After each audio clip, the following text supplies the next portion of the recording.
Supreme court ने आज कई चीजें कही हैं जो हम जैन जी की बात कर रहे थे रविंद्र सर, तो उसमें वो कि यूपीएससी से आप सीखिए, यूपीएससी के एग्जाम कभी लीक नहीं होते। एनटीए को वो कह रहे हैं कि आप जो है कहीं 3 महीने जो है से ज्यादा फैसलों को सुरक्षित मत रखिए। अब ये जमानत के आदेश एक दिन अगले दिन जरूर ले लीजिए। बहुत मतलब हम जो कहते हैं उम्मीद तो है, लेकिन यहाँ जो सरकार है यार, चिकना खड़ा है मामला। कोई कहीं कुछ ना पानी ठहरता है ना जू रेंगती है। और भय तो है, डर तो है। आज जिस तरह से राहुल गांधी का वो एक दिखाई दिया, वहां दिल्ली का शो हर बार होता है, वो इतनी बेचैनी उत्पन्न होती है, और जो उनके बयान आते हैं वो देखिए ना आप कैसे होते हैं। कीजिएगा टिप्पणी। जी नमस्कार। आज संजीव जी आपने सही बताया कि सुप्रीम कोर्ट ने कहा कि भाई 3 महीने से ज्यादा समय मत लीजिए। सुप्रीम कोर्ट इसके लिए इंतजार कर रहा था कि देश में 5 करोड़ लंबित हो जाए मामले। आज 4.5 करोड़ मामले लंबित हैं इस देश में, निचली अदालतों में, हाई कोर्ट में, सुप्रीम कोर्ट में। किस बात का इंतजार था इस देश को? क्या इस देश में सुप्रीम कोर्ट कभी आदेश देगा? एसआईआर तो तुरंत फुरत में हो जाता है, उसके लिए टाइम नहीं मिलता। कर दीजिए एसआईआर, बिल्कुल। यहाँ और आप सुप्रीम कोर्ट कभी ये वक्त देगा कि जो कॉज लिस्ट में एक जज के सामने जितने भी मुकदमे एक दिन में लगे हैं, जज वो सारे मुकदमे सुनने के बाद घर जाए? तब तो नहीं कहते ना, सब तो 4, 4:30, 5 बजते ही कुर्सी से उठ जाते हैं सब लोग। और जो बेचारे याचिकाकर्ता हैं, दूर दराज से जो इंतजार करते हैं, वो लोग तो बैठे रहते हैं। आज की हियरिंग अगले बार 6 महीने बाद आएगी, फिर 3 महीने बाद आएगी, तो मौका नहीं आता। तो ये भी सुप्रीम कोर्ट को बोल देना चाहिए था, लेकिन वो तो नहीं बोला। खैर, लेकिन संजीव भाई, आज एक और हियरिंग सुप्रीम कोर्ट में थी जिसका आपने भी जिक्र किया, नीट वाली। अब नीट में सरकार से पूछा गया, भैया लीक क्यों हुआ एग्जाम? तो सरकार ने कहा कि प्रधानमंत्री नजर रखेंगे। क्या अरे कानूनी बात बताओ भैया, कोर्ट में आए हो, प्रधानमंत्री नजर रखेंगे तो पिछले वाले पे प्रधानमंत्री नजर कहां चली गई थी? जब लीक हुआ तब प्रधानमंत्री की नजरें कहां चली गई थी? तब किसकी नजरें थी? उस व्यक्ति पर क्या कार्रवाई हुई? जिस व्यक्ति की नजरें उस पर थी, जिसकी वजह से आज पूरे विश्व में हम लोग मजाक का पात्र बन गए, सब लोग हंस रहे हैं हमारे ऊपर, तो तब किसकी नजरें थी? वो तो नहीं बताया। वो सवाल है ना। अब प्रधानमंत्री की नजरें हैं। अरे प्रधानमंत्री की नजरें होने से क्या मतलब है?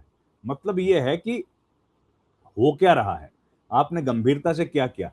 अब खबरें आ रही हैं, जंगी जहाजों के बेड़े में लेके आया जाएगा प्रश्न पत्रों को। ये स्थिति पैदा हो गई है। सर संजीव जी, आप सुनील जी भी दोनों बैठे हो, हमारे बड़े वरिष्ठ, आज तक कभी सुना क्या पेपर लीक होते थे 30 साल 35 साल पहले? नहीं, आज सुप्रीम कोर्ट ने यूपीएससी का उदाहरण भी दिया। यूपीएससी का दिया उसने कि वहां तो नहीं होते पेपर। सर मैं कहता हूं यूपीएससी का आप उदाहरण लीजिए, यूपीएससी का उदाहरण लीजिए। कितने सारे एग्जाम्स वो लोग कितने सालों से कंडक्ट कर रहे हैं। आप सर इस हिंदुस्तान के बजट का उदाहरण लीजिए ना सर।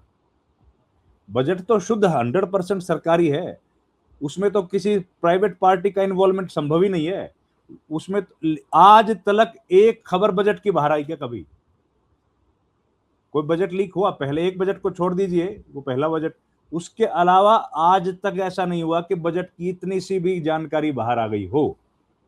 तो जब बजट को यही अधिकारी लोग, इसी सरकार के अधिकारी बजट को अगर कॉन्डक्ट करा सकते हैं, बजट को बिल्कुल, और बजट तो कितने हाथों से गुजरता है सर, आप जानते हैं संजीव भाई।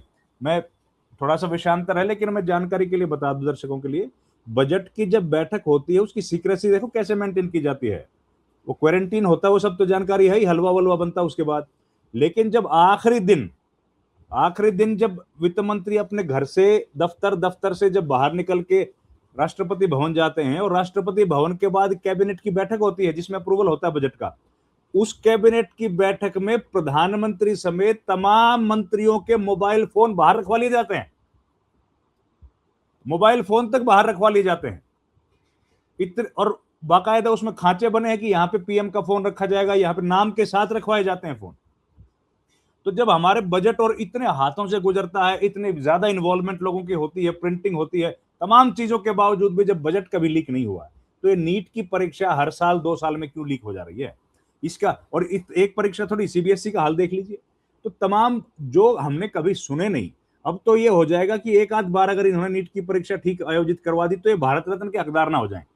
अब तो हालात वो हो गई है कि भैया सारे चारों तरफ से आवाजें उठेंगी कि इन्होंने तो भैया एलकेजी का भी ठीक कराया था और नीट का भी ठीक कराया, अब इनको दे दो कुछ ना कुछ। तो अब ये हालत हो गई है। और मैं तो इंटरव्यू देख रहा था धर्मेंद्र प्रधान का, वो कह रहे हैं नीट का पेपर लीक ही नहीं हुआ। मैं सुना देता हूँ, मैं सुना, मेरे पास है, मैं सुनाया था वो क्या कह रहे हैं, ये सुनिएगा, ये है मेरे पास। 12th की जो एग्जामिनेशन लेके कुछ विषय सामने आई है उसकी एक रिवैल्यूएशन अभी शुरू होगा। 17 लाख विद्यार्थी परीक्षा दिए थे, सीबीएसई का बता रहे हैं, सीबीएसई उनमें का, से हर एक की जो कॉपी उन्होंने आंसर किया है, इससे 98 लाख कॉपी पे उनकी उत्तर सुरक्षित है। 98 लाख कॉपी यानी एक एक कॉपी में 40 पेजेस है। लगभग 40 करोड़ स्कैन कॉपी, जिसके ऊपर पहली बार सीबीएसई ने एक इवैल्यूएशन प्रोसेस किया, ओएसएम उसको कहा। ओएसएम एक प्रोग्रेसिव इंस्ट्रूमेंट है। भारत में अनेक यूनिवर्सिटी, अनेक इंस्टीट्यूशन और दुनिया की अनेक इंस्टीट्यूशंस ओएसएम की ओर बढ़ रहे हैं। धीरे धीरे ये स्टूडेंट सेंट्रिक है, फॉर स्टूडेंट है। बच्चों को ट्रांसपेरेंटली अपने मार्क के बारे में जानकारी मिले, उनको ट्रांसपेरेंटली स्कैन कॉपी के माध्यम से उनकी आंसर शीट उनके हाथ में आए, उनकी जिज्ञासा, उनके मन में जो प्रश्न है और उसमें कम मिला है या ज़्यादा मिला है, वो कुछ छूट गया है, ये सारा विषय की जानकारी देने का ये ओएसएम की व्यवस्था है। पहली बार देश में सीबीएसई ने इसको प्रयोग किया। उसमें कुछ विसंगति ध्यान में आ रही है, इसको मैं दायित्व लेता हूं, उसको ऐसे ठीक करा जाएगा, उसके उपाय निकाला जाएगा। उस काम पे हम सब लोग जुटे हैं। हम एक भी विद्यार्थी की ऑन आंसर्ड क्वारी को, कोई उनकी मन की जिज्ञासा को हम असमाधित नहीं छोड़ेंगे।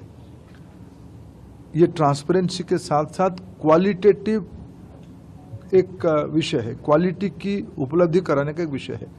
इस तो औचित्य नहीं, लगा औचित्य नहीं, वो चीजें आप जो आप बोल रहे थे सीबीएसई से जुड़ा हुआ अनुभव बता रहे थे, नहीं तो ना उनके चेहरे पे कोई रंज है, ना कोई उनको मलाल है। वो कह रहे जिम्मेदारी लेता हूं, लेकिन जिम्मेदारी लेने के बाद कुछ किया किसी का नहीं जाएगा। बच्चे भुगते रहे, पेरेंट्स परेशान होते रहे, और नीट तो है ही है, करिएगा आप, मैं क्षमा चाहूंगा।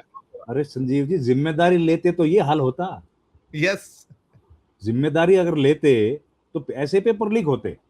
जिम्मेदारी नहीं लेते हैं, जिम्मेदारी नहीं लेते हैं तभी तो ये हाल है। और ये आपने इतनी लंबी चौड़ी बाइट सुनाई, हमने सुनी बड़ी ध्यान से। क्या जवाब दिया सर? एक सवाल का जवाब आया क्या? हम और आप जो सवाल उठा रहे हैं, अरे ओएसएम की डिटेल बता रहे हैं हमको। अरे वो तो फेल हो गया भैया पहले झटके में ही, उसकी डिटेल काहे बता रहे हो? जो आप नया इंस्ट्रूमेंट लेके आए ओएसएम का, बड़ा प्रोग्रेसिव, जो आप आंकड़े दे रहे हो वो तो सब विदित है कि इतने बच्चे हमारे यहाँ बैठते हैं, इतनी कॉपियां होती हैं, कोई नई चीज नहीं है उसमें। मतलब ये पहली बार हिंदुस्तान के इतिहास में हुआ जब 40 पेजों की शीट बनी है। पहली बार हुआ है, जब पहली बार हुआ है, जब 17-18 लाख बच्चों ने एग्जाम दिया है। और कब से दे रहे हैं भाई? नई बात क्या है इसमें? नई बात यह है कि एक नालायक नकारा शिक्षा मंत्री है जो अपना काम ठीक से नहीं कर पाया, जो अपनी जिम्मेदारी को ठीक से नहीं निभा पाया, और जो छात्रों को न्याय नहीं दे पाया। अपनी जिम्मेदारी नहीं निभाने की वजह से उनको इस्तीफा देना चाहिए, वो नहीं दे रहे। एक और इंटरव्यू इनका देख रहा था संजीव भाई, उसमें कह रहे थे कि पेपर तो लीक ही नहीं हुआ। तो बोले क्या हुआ लीक नहीं हुआ? तो बोला कॉम्प्रोमाइज हुआ। लीक नहीं हुआ, कॉम्प्रोमाइज हुआ। अब ये नई कहानी आ गई भैया। लीक होने में, कॉम्प्रोमाइज होने में क्या है? 100 सवाल हैं। उन 100 सवालों को अगर प्रश्न पत्र की 9 बजे शुरू घंटी होती है, 9 बजे से पहले अगर किसी के पास पहुंच गए, परीक्षा हॉल के बाहर पहुंच गए, तो उसको लीकी तो कहते होंगे या कुछ। अब उसको आप कॉम्प्रोमाइज कहते हो। आपने एग्जाम क्यों रद्द कर दिया? कई बच्चे हमारे क्यों मारे गए? आप यदि जिस तरीके उसको कम करके पेश करने की कोशिश कर रहे हैं, बहुत पूछिए ना। उसका भी कह रहे हैं दायित्व लेता हूं। अरे तो दायित्व लेते हो सब चीज का, काम कुछ कर नहीं पा रहे हो यार, क्या दायित्व है? वो कह रहे हैं, सरकार वहां जाके कहती है कि प्रधानमंत्री दायित्व ले रहे हैं, अब वही दायित्व करेंगे। तो आप करोगे क्या मंत्री जी? कुछ तो बता दो इन बच्चों को। प्रधानमंत्री बेचारे आपके पानी तक का ध्यान रख रहे हैं कि कम पानी पीते हो, धर्मेंद्र जी ज्यादा पिया करो। और ज्यादा पानी के चक्कर में मुझे लगता है वो घड़े पे बैठे रह गए, पीछे से पेपर लीक हो गया। अरे पानी का जिम्मेदारी सौंपी थी, आपको एग्जाम कंडक्ट कराना था, आप उस पानी के चक्कर में एग्जाम को भूल गए। और प्रधानमंत्री उनके पानी का भी ध्यान रखें, इन छात्रों के एग्जाम्स का भी ध्यान रखें। अब वो जंगी जहाज भी देंगे उनको कि भैया इस जहाज में लेके आओ। तो ये सारे मंत्री किस लिए बैठे हैं? एक तो अपने जयशंकर जी तो आंखों से रील निकालते हैं, वो अखियों से गोली मारते हैं, जब जमीन पर काम होता है तो गायब। यहां महंगाई होती है तो निर्मला सीतारमन गायब। अब ये पेपर लीक हो गए, मंत्री गायब है। और जब ऑपरेशन सिंदूर को रोकने की घोषणा होती है तो रक्षा मंत्री गायब, उसकी घोषणा कोई और कर दे रहा है। तो जहां जिस व्यक्ति की मंत्री की जरूरत होती है वो मंत्री उसके अलावा हर जगह मौजूद है। अब वो कह रहे हैं हमारे नीट की परीक्षा से जुड़े, कल मैं बड़ा हैरानी की बात हो रही है सर, अजीबो गरीब कहानियां हो रही। नीट की परीक्षा पर बैठक चल रही है राजनाथ के घर पे।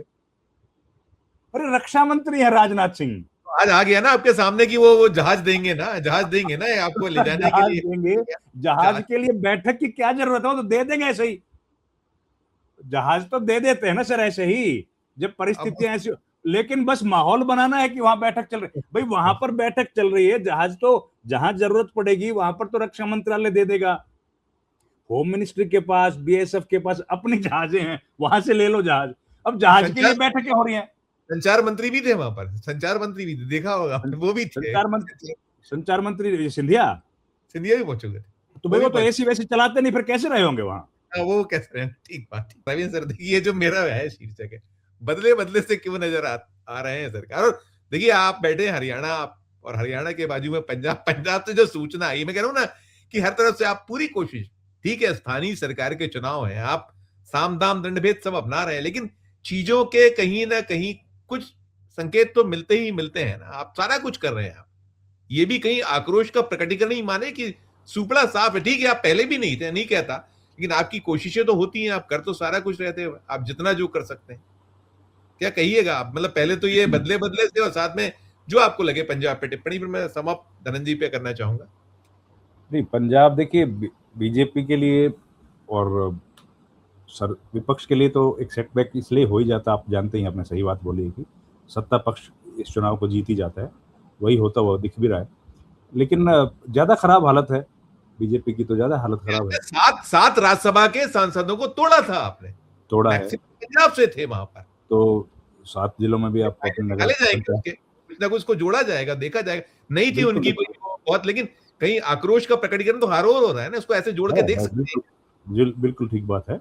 दूसरा सर देखिए कि आज ही के दिन जब केवल ढिल्लों को वहां पर नया बीजेपी का अध्यक्ष बनाया गया है, तो कैप्टन अमरिंदर सिंह गुस्सा हो गए। बीजेपी के नेता हैं कैप्टन अमरिंदर सिंह, एक जमाने में कांग्रेस के नेता थे।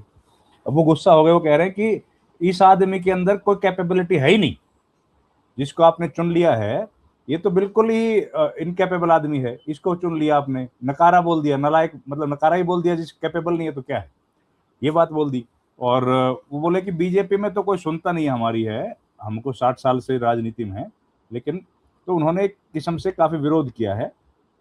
6 महीने का वक्त रह गया चुनाव का, फरवरी में 8 महीने होंगे। 8 महीने पहले अगर अमरिंदर सिंह इस तरह की बातें बोल रहे हैं और उनके जो बड़े नजदीकी थे उनको हटा दिया, सुनील जाखड़ को, जाहिर है वो इस बात से खफा होंगे और उनकी पूछ नहीं हो रही है। तो ये जो पूछ नहीं हो रही है ये तो सारे कांग्रेस वालों के साथ हो रहा है जो बीजेपी में गए। केवल सिंह ढिल्लों भी कांग्रेसी थे, अब उनको बना दिया गया अध्यक्ष, तो उससे भी कैप्टन अमरिंदर सिंह का जो बड़ा खेमा है जो एक साथ उनके साथ आया था, वो सब जाहिर है नाराज है। तो बीजेपी वहां पर अपनी तरफ से पूरी कोशिश कर रही है कि किसी तरीके से वोटों का ध्रुवीकरण करे, वोटों को तोड़ने की कोशिश करे। और बड़ी बात कैप्टन ने जो कही, बड़ी बात उन्होंने कही है कि ये जातियों का खेल करने की जो कोशिश कर रहे हैं कि ये जट सिख है इसलिए इसको लेके आए, ये अब बंद होना चाहिए। और भी बड़ी बात, ये गुरु के आदेशों के खिलाफ है। गुरु गोविंद सिंह जी महाराज ने जो बात कही थी ये उसके खिलाफ है जो ये काम किया जा रहा है। अब बीजेपी अगर समाज में जातिवादी नहीं करेगी, धर्म के आधार पर राजनीति नहीं करेगी, तो संजय भाई आप ही बताओ फिर क्या करेगी? फिर बीजेपी क्या करेगी? बीजेपी क्या फिर इसरो की बात करेगी? हमने क्या डेवलपमेंट की इस देश में, हमने कितने स्कूल खोले? वो आपके बताने के लिए कुछ है नहीं, आपके पास कुछ भी नहीं, खाता नहीं। तो कैप्टन अमरिंदर सिंह ने यहाँ पर जो बड़ा प्रहार किया है ना, वो बड़ा दिक्कत वाला है। और बीजेपी के लिए उसको कैसे मैनेज करेंगे वो बड़ा मुश्किल लग रहा है, क्योंकि जो बातें बीजेपी का सबसे बड़ा स्टाइल है, बीजेपी का जो सबसे फायदेमंद चीज है, वो तो ध्रुवीकरण है, जातीय आधार पर, सांप्रदायिक आधार पर या अगड़ा पिछड़ा किसी भी तरीके से जो ध्रुवीकरण होता है, उस ध्रुवीकरण पर ही अगर चोट लगाई तो फिर बीजेपी के लिए तो तकलीफ की बात हो गई। और वो बात उन्होंने कही है और ऑन रिकॉर्ड कह दी है, अब उसका क्या जवाब दिया जाएगा। और तब है ये तो तब स्थिति है जब कैप्टन अमरिंदर सिंह की बेटी बीजेपी में को पदाधिकारी हैं, महिला मोर्चे में अध्यक्ष हैं कि कुछ है उनके पास जिम्मेदारी, तो वो इस तरह की बातें कह रहे हैं। और बीजेपी की स्थिति पंजाब में ओवरऑल जो है वो तो अच्छी नहीं है, इन नतीजों से और जाहिर हो गई है। लेकिन बीजेपी को उम्मीद थी कि हम लोग कुछ बेहतर प्रदर्शन कर पाएंगे, आम आदमी को तोड़ के, कुछ विधायक सांसदों को तोड़ के। अब उस पर वो लोग अपना फोकस कर रहे हैं, लेकिन ये एक सेटबैक है। अब इसके आगे 6 महीने 8 महीने बाद जो चुनाव है, उनके पास एक ब्रह्मास्त्र तो है दिल्ली में, है ना। वो एग्री करता हूँ, बिल्कुल। तो वोटर देख ले अपना वो क्या चाहते हाँ, हैं। और क्या ठीक बात, ब्रह्मास्त्र तो है ही।